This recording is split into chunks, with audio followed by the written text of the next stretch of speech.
On Sunday during our connection class time, we played a video from a series that David Platt did. David was my preaching professor for a few semesters and really appreciate some of the work he's done on the gospel. And the thought he had for the gospel was this that I think is powerful for us today.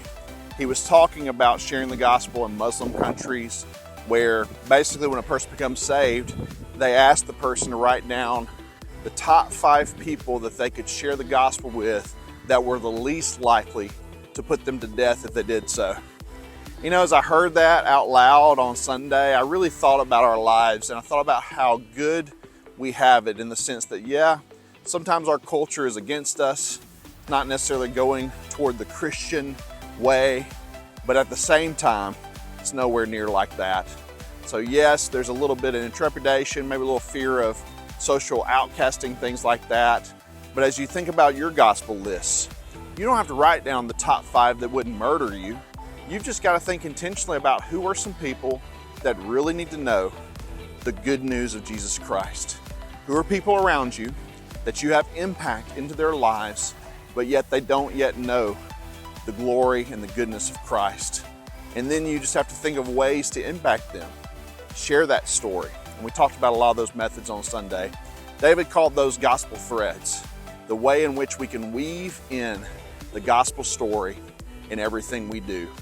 But it takes thought, it takes intentionality, and it's not natural for any of us, including me, even as a pastor.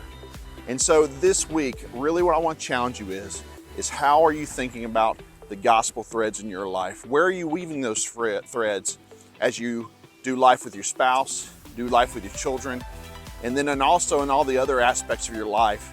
Who do you know that needs to know the gospel, and how are you weaving it in what you do each and every week? It's not natural. Even as a Christian, it's not easy.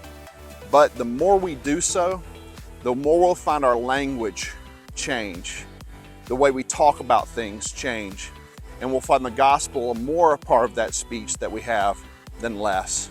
So I just want to challenge you, really evaluate. Do people around you know you're a Christian? Do you weave in the gospel of Jesus Christ in what you do? And do you know 5 people that need to know the gospel? If you don't, maybe it's time to initiate some new circles in your life. And if you do, the question is, and the prayer is before God, God, how can you allow me to be a greater impact into those lives? I'm praying that God uses us in this season to see a lot of people walk into the kingdom for the first time. Because what I know about this, even my short time here in Atlanta and Norcross, is this. I know there are people around us. In fact, there's a lot of people around us.